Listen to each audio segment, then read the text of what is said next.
Hello friends, welcome you all. आज हम vision IAS के 22 अक्टूबर वाले डेली करंट अफेयर्स डिस्कस करेंगे।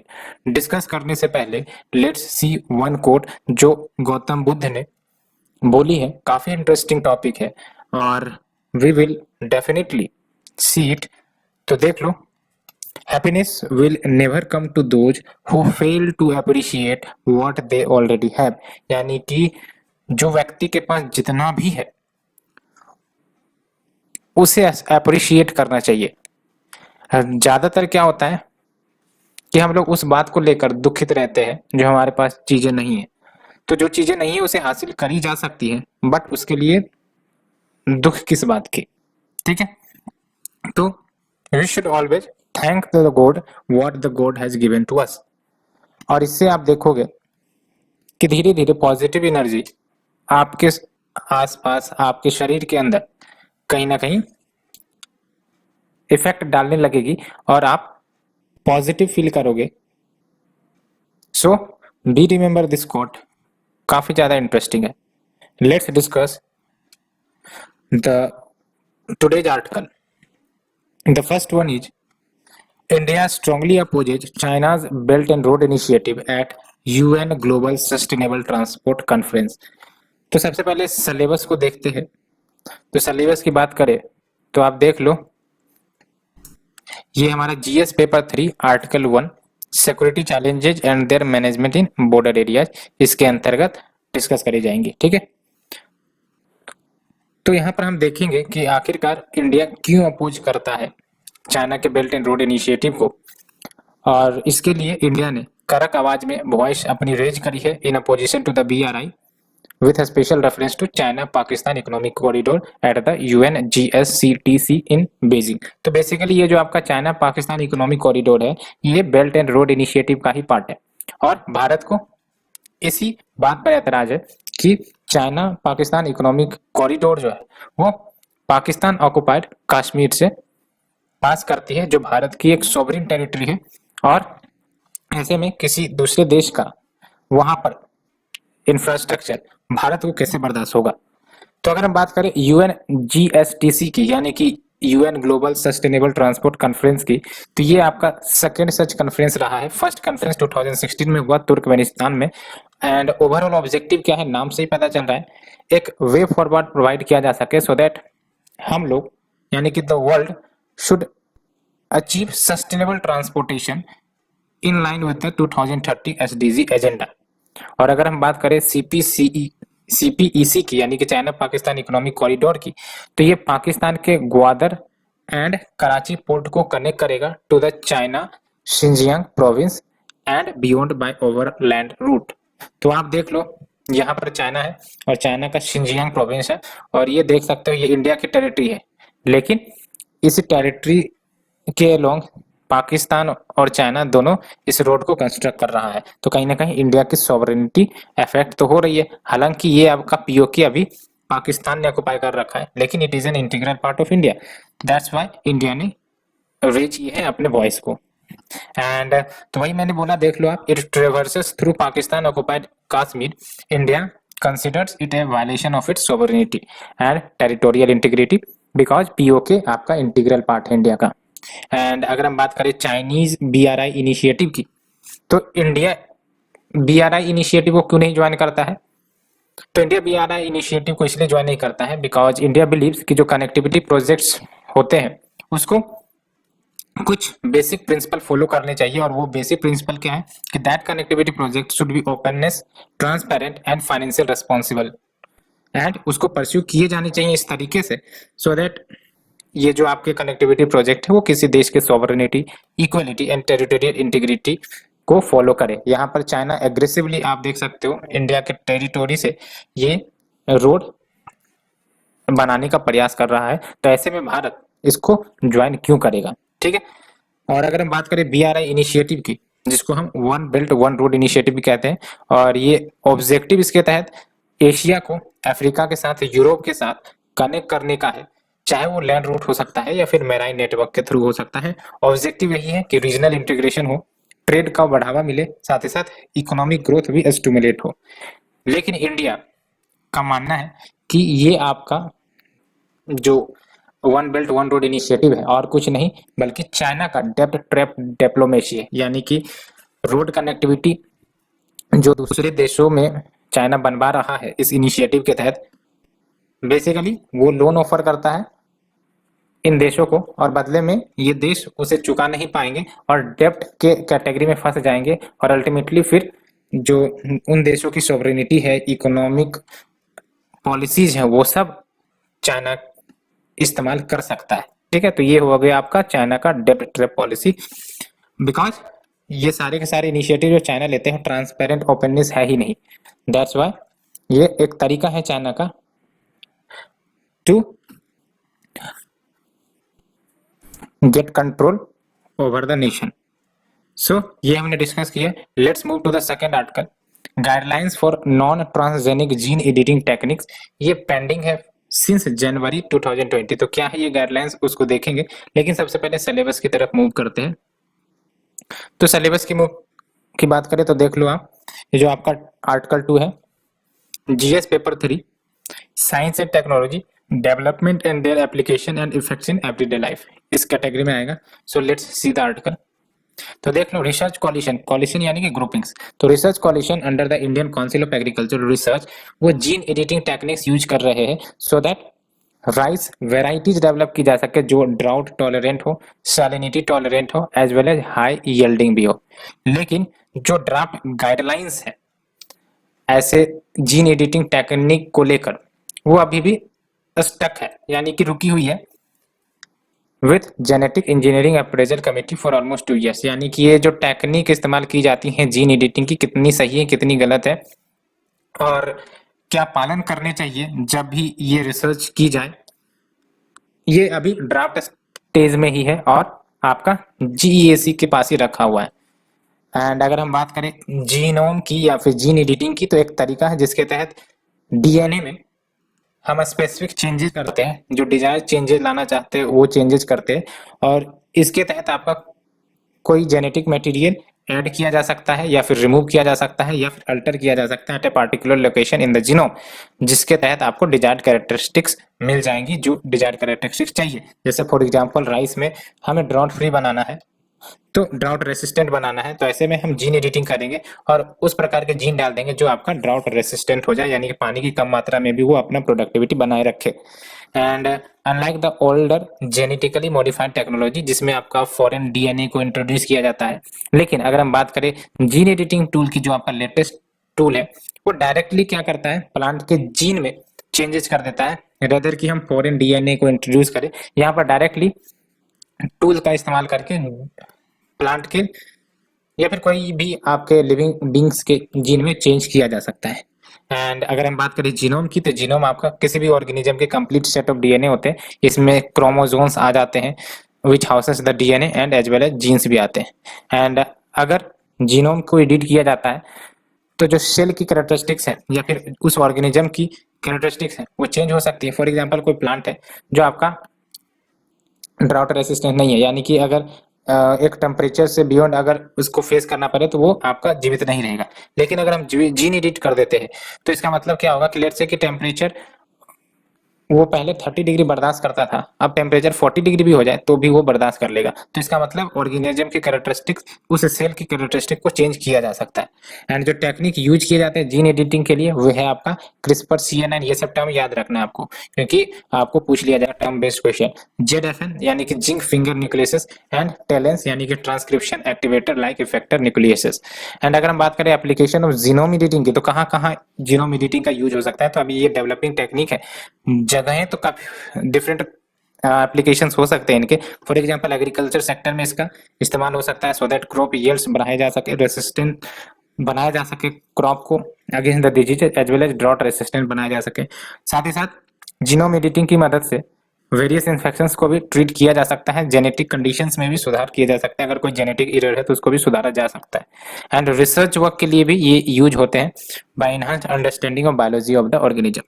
तो ये हमने आर्टिकल नंबर 2 डिस्कस किया। Let's move to the article number 3।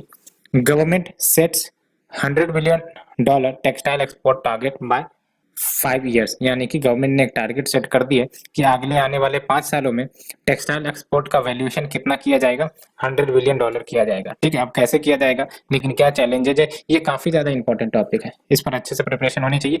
और अगर हम बात करें सिलेबस की, तो देख लो जो हमारा आर्टिकल 3 है वो आपका Indian economy, issues related to planning, mobilisation, resources, growth, development and employment, इससे रिलेटेड है, इंडियन इकोनॉमी से रिलेटेड है। स्पेसिफिकली ये आपका टेक्सटाइल सेक्टर के प्रॉब्लम्स को हाईलाइट कर रहा है। ठीक है, तो देख लो जो मिनिस्ट्री ऑफ टेक्सटाइल है, इन्होंने इंडस्ट्री को कहा है कि भाई साहब हमें टेक्सटाइल एक्सपोर्ट्स को 3 टाइम्स बढ़ाने हैं from the present export value. अभी प्रेजेंट एक्सपोर्ट वैल्यू कितना है, $33 बिलियन, और इसको बढ़ाकर $100 बिलियन करने हैं। और अगर हम कुछ सर्टेन डिटेल्स की बात करें तो इंडिया 6th लार्जेस्ट एक्सपोर्टर है टेक्सटाइल एंड एपरल्स का, एंड टेक्सटाइल इंडस्ट्री लगभग आपका 2% टू द जीडीपी, जो कि काफी कम है, कंट्रीब्यूट करता है। एंड एक्सपोर्ट अर्निंग में देख लो शेयर कितना ज्यादा है, 12% कंट्रीब्यूट करता है एक्सपोर्ट अर्निंग में, and 5% of global trade textile में ये आपका कंट्रीब्यूट करता है, एज वेल एज अप्रैल इन 2018-19। तो काफी ज्यादा सिग्निफिकेंस रखता है आपका ये टेक्सटाइल सेक्टर, खासकर एक्सपोर्ट में देख लो 12% एक्सपोर्ट अर्निंग आपको टेक्सटाइल सेक्टर से आ जाती है, टेक्सटाइल एंड अप्रैल सेक्टर से, and 5% of the global trade in textiles India के द्वारा कंट्रीब्यूट की जाती है। और दूसरी इंपॉर्टेंट बात, दूसरा सिग्निफिकेंस देख लो, सेकंड लार्जेस्ट एम्प्लॉयमेंट जनरेटर है आफ्टर एग्रीकल्चर, एग्रीकल्चर पहले नंबर पर है जो एम्प्लॉयमेंट हैवी क्वांटिटी में जनरेट करता है, दूसरा आपका टेक्सटाइल सेक्टर आ जाता है, इसलिए इसके हेल्थ को इंश्योर करना काफी जरूरी है। लेकिन अगर हम बात करें कि क्या क्या चैलेंजेस फेस किए जाते हैं टेक्सटाइल इंडस्ट्री के द्वारा, वो है आपका unorganised weaving sector, low focus on research and innovation, यानी कि वही जो पुराने घिसे पिसे जो मशीन्स है वो सब यूज किए जाते हैं, उस पर इनोवेशन नहीं, रिसर्च नहीं, तो प्रोडक्टिविटी, एफिशिएंसी वो सब गड़बड़ रहती है, तो ये इश्यू आती है। And low technology upgradation, low productivity and automation levels, competition from Bangladesh, ये अच्छा पॉइंट है आपको याद रखने, competition from Bangladesh, Vietnam, because south east Asian nation and including दो बांग्लादेश है, टेक्सटाइल सेक्टर में काफी ज्यादा उनका दबदबा है कह सकते हैं। ठीक है, तो ये आपके कुछ चैलेंजेस, इस चैलेंजेस को अच्छे से याद रखना है आपको। एंड कोविड-19 के दौरान भी ये जो आपका इंडस्ट्री है, इन्होंने इश्यूज झेला, लाइक प्रोडक्शन, कोकून, रो सिल्क प्राइसेस से रिलेटेड इशू आई थी, ट्रांसपोर्टेशन प्रॉब्लम भी था, अलॉन्ग विथ जो स्किल्ड वर्कर्स थे उनकी भी नॉन अवेलेबिलिटी थी, बिकॉज सारे जो वर्कर्स थे वो आपको ही पता है कि होम टाउन चले गए थे, इसलिए वर्कर की कमी हो गई थी, और इसलिए इस सेक्टर ने काफी ज्यादा इश्यू झेला। अब बात करते हैं कि इनिशिएटिव्स क्या क्या ली गई हैं टेक्सटाइल सेक्टर को इंप्रूव करने के लिए, यानी कि ये सब जो चैलेंजेस हमने डिस्कस किए उस चैलेंजेस को डील करने के लिए क्या क्या इनिशिएटिव गवर्नमेंट के द्वारा लिया गया। तो गवर्नमेंट ने अप्रूव किया है 7 मेगा इंटीग्रेटेड टेक्सटाइल रीजन को एंड अप्रेल पार्क्स। ठीक है, तो गवर्नमेंट ने 7 mega integrated textile reason and April parks को अप्रूव यानी कि मंजूरी दे दी है। साथ ही साथ ये भी याद रखना है टेक्सटाइल सेक्टर में आपको 100% एफडीआई है, अंडर ऑटोमेटेड रूट। ठीक है, एंड प्रोडक्शन लिंक इंसेंटिव, इससे तो बार बार डिस्कस किया गया था, for the manufacture and export of specific textile product and amended technology upgradation fund scheme and schemes for development of power loom sector। तो ये सब कुछ इनिशिएटिव लिए गए हैं, along with national technical textile mission launch की गई थी, सो दैट इंडिया को ग्लोबल लीडर बनाया जाए टेक्निकल टेक्सटाइल में। तो ये हमने आर्टिकल नंबर 3 डिस्कस किया। Let's move to the article number 4, think beyond organic, think hydroponics and aeroponics. अब ये कुछ इनोवेशन है आपके एग्रीकल्चर में, तो उसे हम देखेंगे। और अगर हम बात करें सिलेबस की, तो आपका आर्टिकल 4 बेसिकली ये कंजर्वेशन, इन्वायरमेंटल पॉल्यूशन, डिग्रेडेशन, इससे रिलेटेड है, बिकॉज ये कहीं ना कहीं सस्टेनेबल इन्वायरमेंट की दिशा में ये स्टेप होगा। हाइड्रोपोनिक्स या फिर एरोपोनिक्स, ये कुछ टेक्नोलॉजी है, उससे हमें देखना है। ठीक है, तो आप देख लो, ग्रोइंग क्लाइमेट वल्नरेबिलिटी बढ़ती जा रही है ट्रेडिशनल फील्ड बेस्ड एग्रीकल्चर में, चाहे वो ऑर्गेनिक हो या फिर केमिकल फार्मिंग हो, इसीलिए आपका हाइड्रोपोनिक्स एंड एरोपोनिक्स का आइडिया एक सॉल्यूशन के रूप में नजर आ रहा है। तो क्या है ये हाइड्रोपोनिक्स या फिर आपका एक्वापोनिक्स या एरोपोनिक्स? तो हाइड्रोपोनिक में जो सैपलिंग है यानी कि जो बीज है उसको यूजुअली किसी सबस्ट्रेट यानी कि चाहे वो रॉक उल हो या फिर वॉल्केनिक एश हो या फिर पीट हो या मॉस हो, एक सबस्ट्रेट के ऊपर प्लेस किया जाता है जो न्यूट्रिएंट रिच्ड वाटर के साथ प्रोवाइड किया जाता है। Hydroponics, hydro is related to water. ठीक है, अब उस वाटर में आपका वैसा न्यूट्रिएंट रिचमेंट कर दिया जाए सो दैट आपका वो सॉपलिंग्स सारे न्यूट्रिएंट्स को एब्जॉर्ब करके वो ग्रो करे। तो ये है आपका हाइड्रोपोनिक्स, ठीक है। And many times plants are simply grown along a channel that has flowing water. लेकिन एरोपोनिक्स की बात करें तो इसमें प्लांट को ग्रो किया जाता है कंट्रोल्ड एयर एनवायरनमेंट में, और यहाँ पर आपको कोई भी सबस्ट्रेट जो हमने अभी डिस्कस किया ये नहीं रखा जाता है। तो जो एक्सपोज्ड रूट्स हैं वो पीरियडिकली स्प्रे किए जाते हैं with the nutrient solution for the plant to grow. तो वहां पर हम हाइड्रोपोनिक्स में क्या कर रहे थे कि न्यूट्रिएंट्स रिच वाटर प्रोवाइड कर रहे थे, लेकिन एरोपोनिक्स में हम क्या कर रहे हैं कि यहाँ पर हम अलग से स्प्रे करके न्यूट्रिएंट्स को प्रोवाइड करते हैं, ठीक है। तो आप देख सकते हो एक खास बात एरोपोनिक्स की, कंट्रोल्ड एयर एनवायरनमेंट में प्लांट्स को ग्रो किया जाता है, there is no substrate placed, and जो एक्सपोज्ड रूट्स है उन्हीं को स्प्रे किए जाते हैं पीरियडिकली सो दैट ये रूट्स जो है वो न्यूट्रिएंट ऑब्जर्व करे और प्लांट्स के डिफरेंट लोकेशंस पर पहुंचाए। तो सिग्निफिकेंस क्या है, हमें सिग्निफिकेंस पर ध्यान देना है।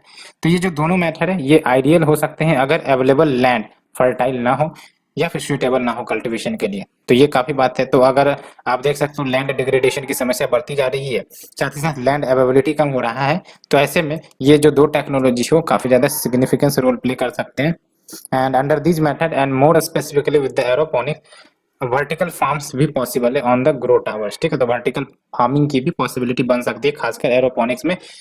और it is ideal for short crops like lettuces, strawberries and other exotic vegetables and even flowers. And जो क्रॉप्स ग्रो किए जाएंगे वो आपका क्लीन एंड कंट्रोल एनवायरनमेंट में होगा, और यहाँ पर हम सॉइल या पेस्टिसाइड्स का भी यूज नहीं करेंगे, बिकॉज हाइड्रोपोनिक्स में आप देख रहे हो वाटर का इस्तेमाल हो रहा है।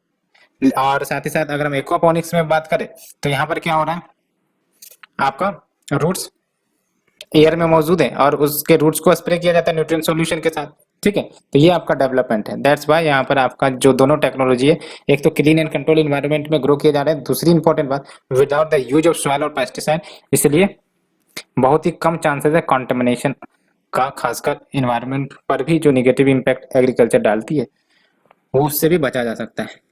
सो इसे डिस्कस करने के बाद let's move to our next article. Cabinet approval sets the implementation of PM Gati Shakti national master plan in motion. तो अगर हम सिलेबस की बात करें तो सबसे पहले सिलेबस की तरफ ध्यान देते हैं। तो ये आपका आर्टिकल 5 ये देख लो, structure organisation and functioning of the executive and the judiciary and departments of the government, ठीक है। तो ये आपका जीएस पेपर 2 में कवर है। सो क्या बात है इसमें, गति शक्ति के बारे में हमने डिस्कस भी किया था, कैबिनेट ने अब उसे अप्रूव कर दिया है, जिसमें आपका इंस्टीट्यूशनल फ्रेमवर्क भी शामिल होगा कि कैसे रोल आउट करना है, कब इम्प्लीमेंटेशन करना है, मॉनिटरिंग कैसे की जाएगी, इस मास्टर प्लान को कैसे सपोर्ट मैकेनिज्म प्रोवाइड किया जाएगा so that multi modal connectivity को इंश्योर किया जा सके in India. And when we say multi modal connectivity तो इसका मतलब डिफरेंट मोड ऑफ ट्रांसपोर्ट को इंटीग्रेट करना, ठीक है। एंड पीएम गति शक्ति की बात करें जो अभी हाल फिलहाल में काफी चर्चा में रही है, यह डिजिटल प्लेटफॉर्म है जिसके तहत 16 मिनिस्ट्रीज को एक साथ लाए जाएंगे, integrated planning as well as coordinated implementation. अगर किसी इंफ्रास्ट्रक्चर कनेक्टिविटी रिलेटेड प्रोजेक्ट्स है उसको इंप्लीमेंट करना है तो ये सारे के सारे मिनिस्ट्री एक प्लेटफॉर्म पर होंगे, और अगर अप्रूवल करने की बात हो तो ये अप्रूवल कर सकते हैं, कोई इश्यू आ गई उसके क्लियरेंस की बात तो कर सकते हैं, ठीक है। पहले क्या होता था, डिफरेंट मिनिस्ट्रीज आपका वाटर टाइट कंपार्टमेंट में थे, अगर कुछ इश्यू यहाँ पर आई इस मिनिस्ट्री के पास तो सबसे पहले इस मिनिस्ट्री के पास जाना पड़ा, फिर अगर कुछ और इश्यू आ गई तो फिर अलग से इस मिनिस्ट्री के पास जाना पड़ा, तो ऐसे में टाइम कंज्यूमिंग होता था और प्रोजेक्ट में डिले भी होते थे। अब क्या होगा कि अगर कोई आपका इंफ्रास्ट्रक्चर कनेक्टिविटी प्रोजेक्ट है, कोई इश्यू आ गई तो ये 16 के 16 मिनिस्ट्री यहीं पे बैठे हुए हैं, ठीक है। तो आराम से अगर इन्वायरमेंट रिलेटेड इश्यू आ गई तो इन्वायरमेंट मिनिस्ट्री हैंडल कर लेगा, फिर अगर कोई आपका लैंड एक्विजिशन आ गया तो land acquisition related ministry deal कर लेगा, है ना। तो इफिकेसी, टाइम कंज्यूमिंग, ये सब आपको इश्यूज खत्म हो जाएंगे, ठीक है। एंड अगर हम बात करें इम्प्लीमेंटेशन फ्रेमवर्क में क्या क्या आ जाते हैं तो देख लो, एम्पावर्ड ग्रुप ऑफ सेक्रेटरीज जो कैबिनेट सेक्रेटरी के द्वारा हेड किए जाएंगे, और इनको टास्क दी गई है कि वो रिव्यू करे, मॉनिटर करे implementation of PM Gati national master plan so that logistic efficiency आए। And we have the network planning group जिसमें आपका रिप्रेजेंटेशन होगा head of the network planning division से from the various ministries and department, and ये EGoS को assist करेगा, यानी कि एम्पावर्ड ग्रुप ऑफ सेक्रेटेरिएट को असिस्ट करेगा। And we will be having the technical support unit, और ये हेल्प करेगा overall integration of network and enhancing the optimisation so that duplication of works जो होते हैं उसको अवॉइड किया जा सके, एंड लॉजिस्टिक कॉस्ट को कम किया जा सके। एंड अगर हम बात करें सिग्निफिकेंस, तो सिग्निफिकेंस अच्छे से याद रखना है। तो सबसे पहली बात तो जो डिपार्टमेंटल सिलोज है, जैसा कि मैंने आपको बताया कि सारे डिपार्टमेंट जो है वो कंपार्टमेंट में बटे हुए हैं और एक का इश्यू दूसरे की इश्यू को डिफरेंट माना जाता है, कोऑर्डिनेशन नहीं होती है। तो यहाँ पर अब आपका ये जो डिपार्टमेंटल सिलोज है वो खत्म होगा और मोर होलिस्टिक एंड इंटीग्रेटेड प्लानिंग हो सकेगी। साथ ही साथ किसी प्रोजेक्ट के एग्जीक्यूशन आसानी से हो सकेंगी with a view to address the issues of multi modal connectivity and last mile connectivity along with logistic cost भी कट डाउन हो सकेंगी, कार्गो हैंडलिंग कैपेसिटी भी बढ़ सकेंगी एंड टर्न अराउंड टाइम भी कम हो सकेगा। ठीक है, तो ये हमने आर्टिकल नंबर 5 डिस्कस किया। Let's move to the article number 6। Minister of environment issued draft notification for regulation of extended producer responsibility. तो ये आप देख लो, ये article number 6 GS paper 3 conservation environmental pollution degradation इसमें कवर होगा। तो देख लो, ये जो ड्राफ्ट नोटिफिकेशन है वो इश्यू करी गई है इन एक्सरसाइज ऑफ द पावर जो इन्वायरमेंट पॉल्यूशन प्रोटेक्शन एक्ट 1986 के तहत दी गई है। यानी कि ये जो आपका ड्राफ्ट नोटिफिकेशन जारी करी गई है ये इन्वायरमेंट प्रोटेक्शन एक्ट 1986 के तहत जारी करी गई है, सो दैट रेगुलेशन लाया जा सके एक्सटेंडेड प्रोडक्शन रिस्पांसिबिलिटी के ऊपर under the plastic waste management rule 2016। और जब हम बात करते हैं एक्सटेंडेड प्रोड्यूसर रिस्पांसिबिलिटी की, तो नाम से पता चल रहा है ये प्रोड्यूसर की रिस्पांसिबिलिटी होगी कि वो किसी भी प्रोडक्ट के इन्वायरमेंटली साउंड मैनेजमेंट कर सके। यानी कि लेट्स से कि कोई प्रोडक्ट बनाया गया प्रोड्यूसर के द्वारा, उसको डिलीवर की गई कंज्यूमर को। अब बात करते हैं कि अब उस प्रोडक्ट का लेट्स से एंड हो गया और उसे थ्रो कर दिया गया कहीं पर भी, तो ये आपका प्रोड्यूसर की रिस्पांसिबिलिटी होगी कि इसको वो